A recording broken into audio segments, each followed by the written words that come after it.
Hello, BGs. My name is Monica Liana, and you're with Books and Beauty, where I talk about books while doing my makeup. So, last month, I never did a wrap up because I got kind of busy, and then weeks went by, and I just ended up never doing one. So, what I wanted to do was do this one early because next week I'm going to my dad's house, and he lives in a completely different state, so I'm going to be traveling through the car because it's only a few hours away.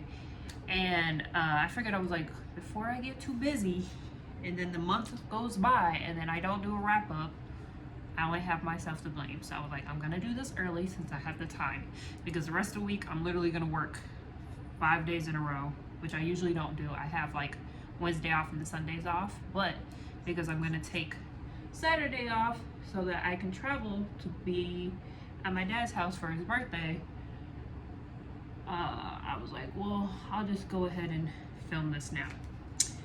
And yeah, and I'll try to keep it short. I've already worked out, took the dogs for their walk, and showered and cleaned. So I'm pretty much ready to relax. But I figured, you know what? I have the time. Let's go ahead and just do this. So let's begin with Who is Ma Dixon by Alexandra Andrews. And this one is about a lady who wants to be an author, but it's funny because she doesn't want to be an author because she wants to write something just great and like has artistic skills or anything like that, literary skills. It's like, no, she wants to be an author because she wants to be like popular. She wants to have the notoriety. She wants to like be cool at like the parties. Like, that's why she wants to be an author, which is really kind of funny that this is why she wants to be an author, not to write, because she actually sucks at writing. But she gets offered a job by this author named Ma Dixon, and that is a pen name. It is not the actual person's name. Nobody knows who Ma Dixon is, and apparently she wrote like one of the best books recently. Well, she gets offered the job to be Ma Dixon's assistant, but she's not allowed to tell anybody who Ma Dixon is, and that like she has to keep it confidential. She can't even tell anybody that she ever worked for her. So she ends up, you know, getting released or like fired or whatever. Like, she can't put on her resume that she worked for Ma Dixon and stuff like that. So, but she decides to take this anyways because she's like, oh, maybe I can learn something from her because I want to become basically famous for my writing and like I said, become the cool girl. So they go overseas because she wants to do research. She wants to go do research, and they decide to go overseas. Well, while she's overseas with Ma Dixon, I forgot what her actual name is.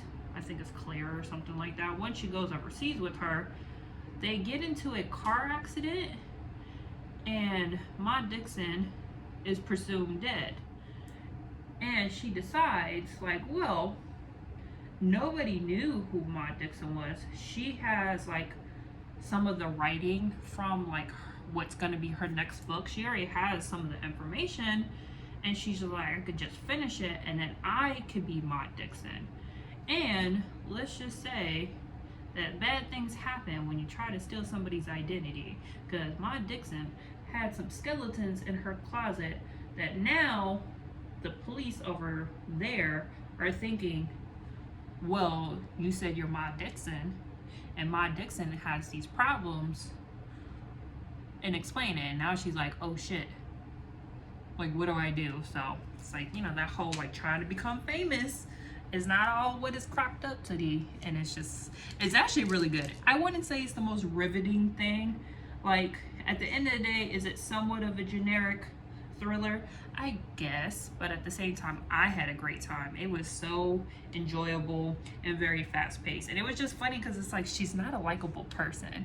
Like, I was wondering whether or not I was actually supposed to like this person, because I'm like, she's a fraud. Like, all she wants is just fame, but she does not want to actually do the work. And it's actually kind of funny that she like ends up kind of cheating her way by just becoming her, because like, oh, accident happens, I guess I'm her now. And it's like, okay, The Last Affair by Marit Hunt.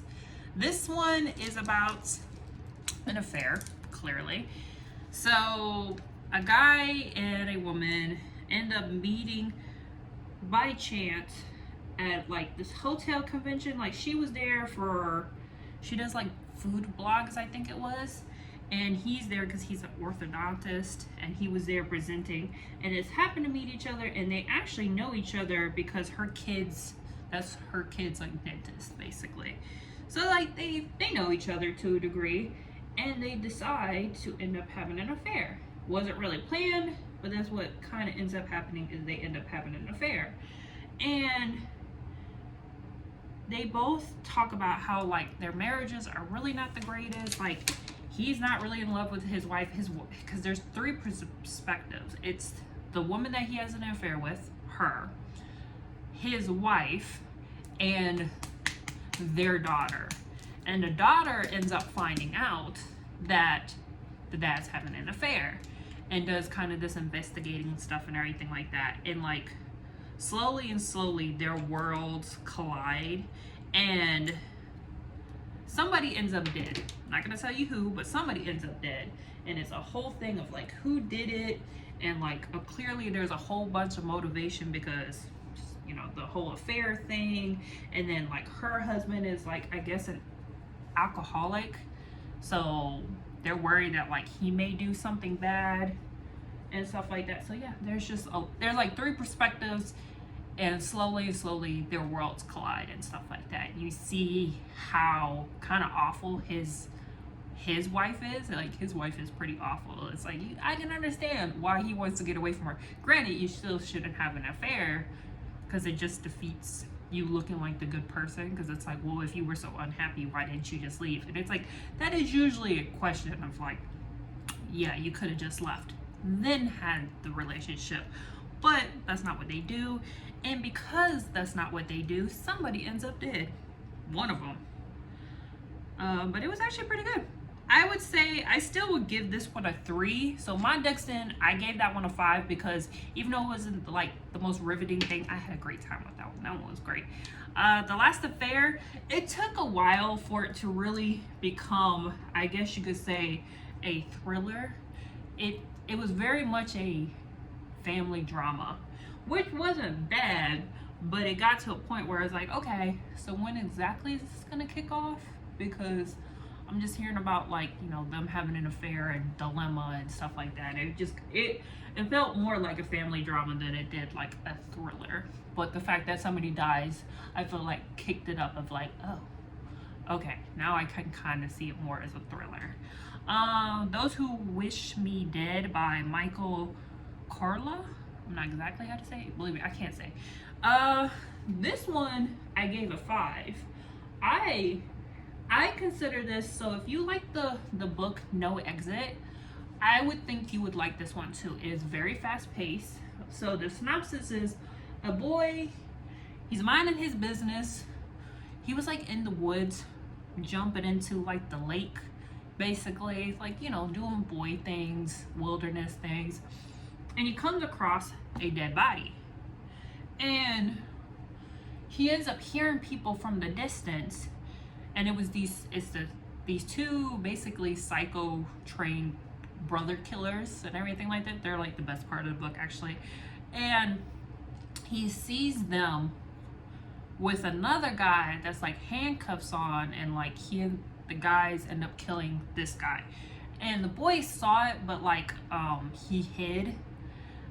So the whole synopsis is like they're trying to hide this boy at this like survivor camp place so that these brothers don't kill him, because he's supposed to be a witness to this big case. And it's the whole thing of like, you know, witness protection without actually doing witness protection, because they figured like, whoa, if he gets off the grid completely, by he's posing as a bad child, like, you know, those you know, instead of going to juvie, you go to like this camp that's supposed to help you type of thing and get you on the right track. That's basically what it is. It's like he's supposed to be undercover as a bad boy going to this camp that's basically off the grid. And the people that take him in, the camp guy doesn't even know who the boy is. Like, he's not supposed to know. It's supposed to be just like, he's here, be aware that this is the situation, but we're not going to tell you who it is. And let's just say that these brothers that come to kill this boy kills everybody in their path. Like, literally, they're chopping down bodies left and right. It is pretty crazy. And I love the brothers, because the brothers, they actually kind of act like aliens. Like, they talk as if nobody's around. Like, they'll talk about this guy. Like, he'll say something like they're torturing him, and they're, you know, asking him some questions, and he'll answer the questions, and they're like, do you think that he's telling the truth? It's like, it's plausible that he's telling the truth, but you know how that goes. Like, what is it? He may not know. He may just be telling us a fib and everything, as if the guy's not there. And it's so funny because they do this the whole entire time while they're killing people, just talking about them as if they're not there. And it's so funny. And they made a movie about this book, and I will say the movie's not the greatest in comparison.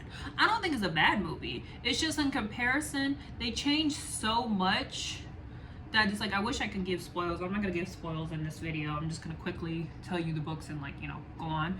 But they changed quite a bit from the book, which I understand, because it's like, you got a 10-hour, because I did audio, so you got a 10-hour book and then you put it in, like, what, 2-hour movie. So it's like, I understand why things got changed and stuff like that. Let me fix this contour. But they did change quite a bit. So, like, if you did watch the movie, and even if you like the movie, I suggest you actually read the book or listen to the book, because it's actually way better. And it's super fast paced. That I'm telling you, if you like No Exit, you've been waiting for like a very suspenseful book that like matches it, I highly suggest this one, because it is 100% like No Exit, in the sense of like, it's just action packed from like very beginning to the very end. And like, every time you think that like maybe it's gonna be done, like, oh, it's about to be done, it's about to hit the climax, there's still like way more going on. The Good Son by, I am not going to attempt, I'm just gonna put it up somewhere, because I'm not going to attempt, because I'm gonna mess up this author's name and I feel bad. But this one is about a boy who has blackouts. Like, he goes on runs at night and I guess has blackouts. He's on medication, but he gets off of his medication because like he doesn't like how the medication feels. Well, he comes back one day from his nightly run, and come to find out his mother is dead. And he comes to the conclusion that he killed her, because he's just like, he ends up, I think, finding like a knife and everything. He's just like, I must have killed her. I don't know why I killed her, but I killed her. So he's trying to basically figure out why he killed her, and while at the same time trying to push, because he has like an adopted brother, because his brother and dad died a long time ago. They explain how they died in the book and stuff like that, but he died. So like, and they end up, the mom ends up adopting a son, a boy, because his parents died and his grandfather died, which was the one that was taking care of him. So he basically ends up being his adopted brother and stuff like that, and basically like best friend. And he ends up trying to hide his dead mother's body from the adopted brother and the aunt, because he's trying to figure out why he killed her, because he doesn't know. He's like, I must have had a good reason, I don't know why. And you end up finding out why he killed her, how he killed her, and then also just the fact that he's not really a good son. Like, that title is basically an ironic statement, because he is not a good son and stuff like that. You see why. I gave this book a 3 because it's, how do you say, it's not the most thrilling thing, but it really was good in the sense of like the layers and stuff like that. And there is an ending part that I actually didn't see coming, where the mom thought one thing and you assume what the mom thinks, and then turns out he ends up explaining it and was like, well, if she would have asked me, she would have known that this is actually not what happened. And it's like, oh, it's like, he's not that bad or something like that. And you're like, interesting. And then it wonders, like, I wonder how his life would have changed had his mom just asked him and stuff like that. Like, oh, it's interesting, like what we do and how it changes people's lives, because this event basically changed their life, and like had things been differently, it may have not gone the way that it went down. So yeah, it was pretty good though. It was just a little slow. It took me a while to actually get into it.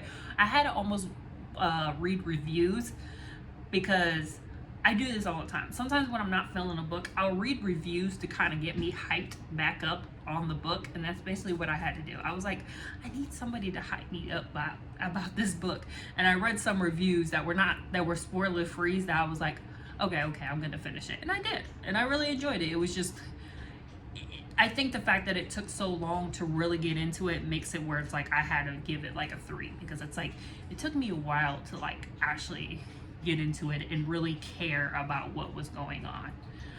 The next one is The Perfect Daughter by DJ Palmer.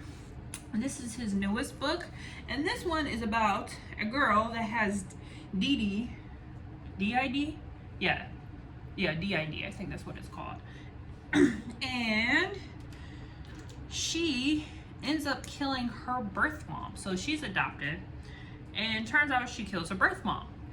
And the reason she killed her birth mom is because like one of her alters basically is the one that did it. And it's years later, I think, because you know how like cases happen where it's like you don't actually go to trial for like a year or something like that.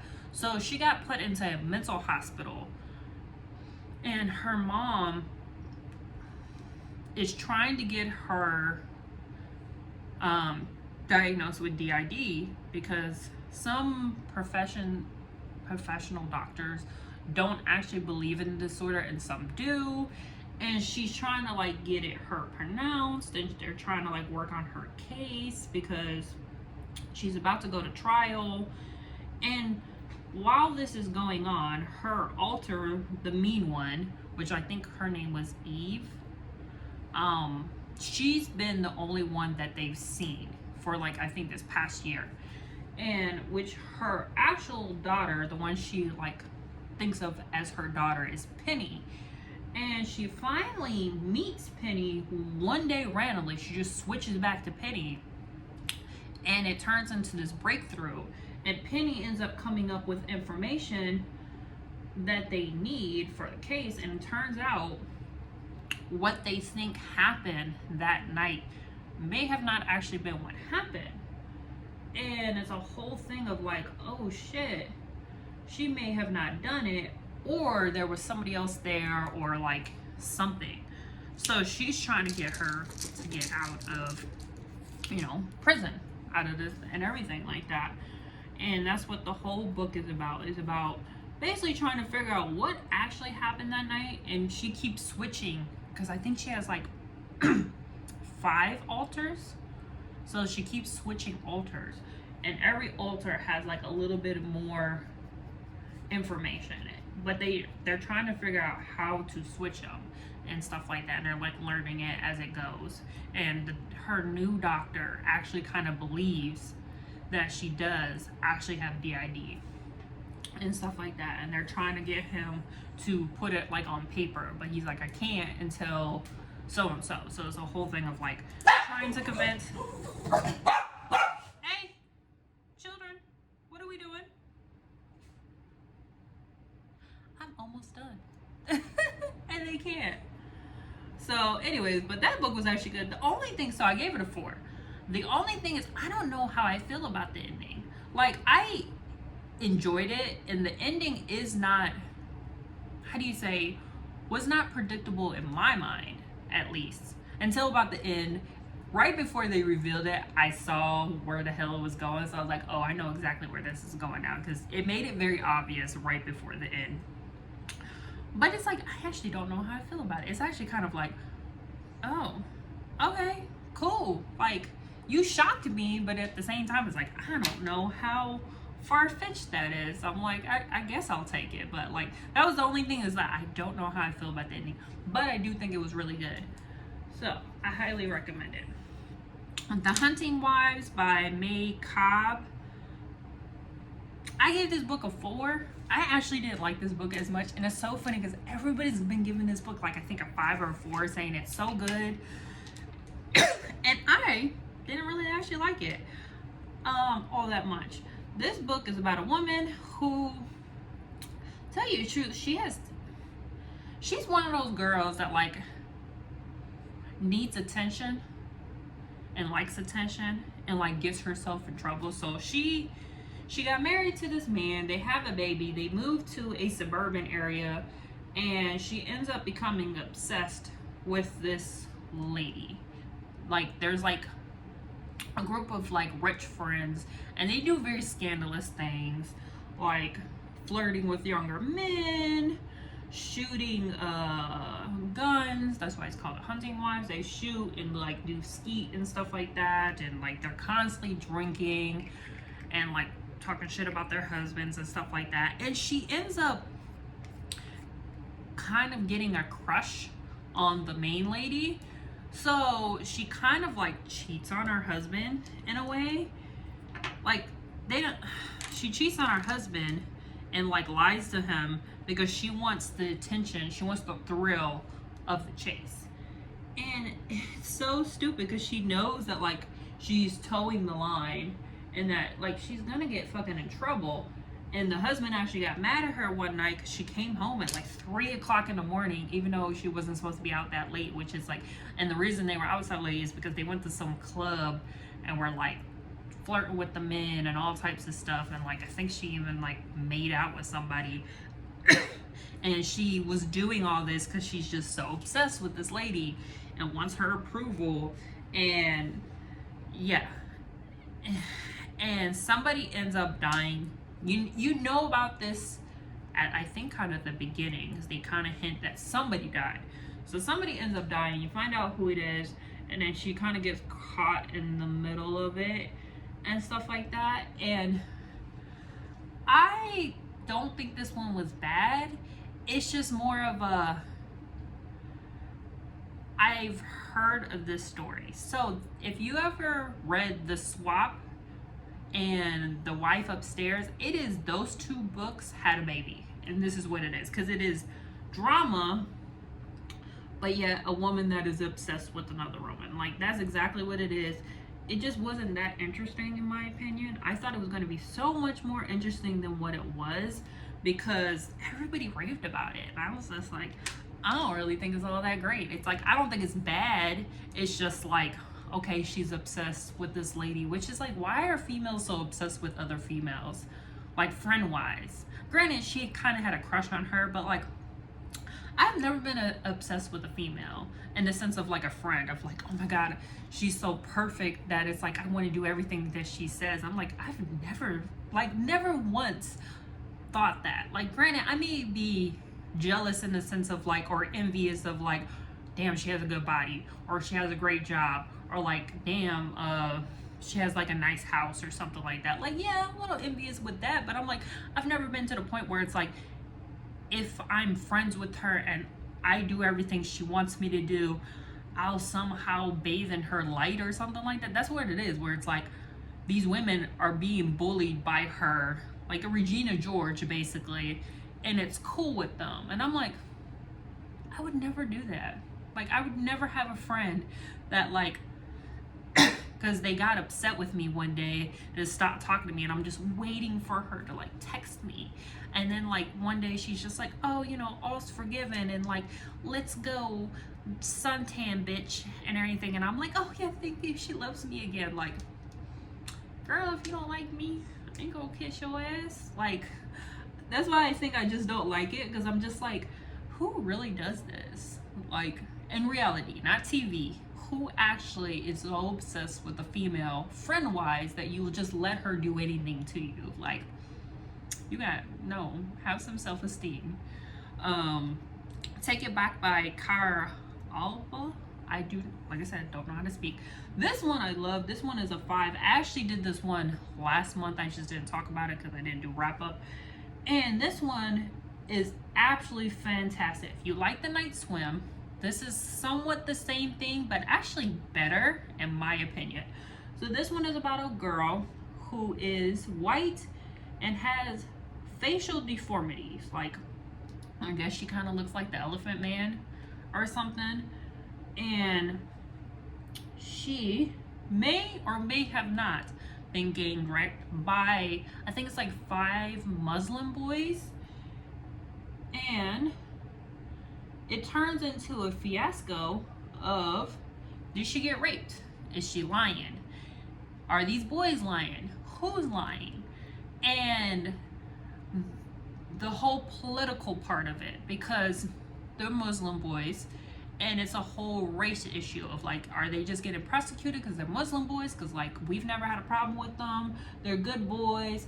And the rape advocate that works with the white girl, she is Muslim, and she's getting backlash from her family, her community, being like, why are you going against your own culture, your own people, and stuff like that? And she's just like, I'm just doing my job. It has nothing to do with race.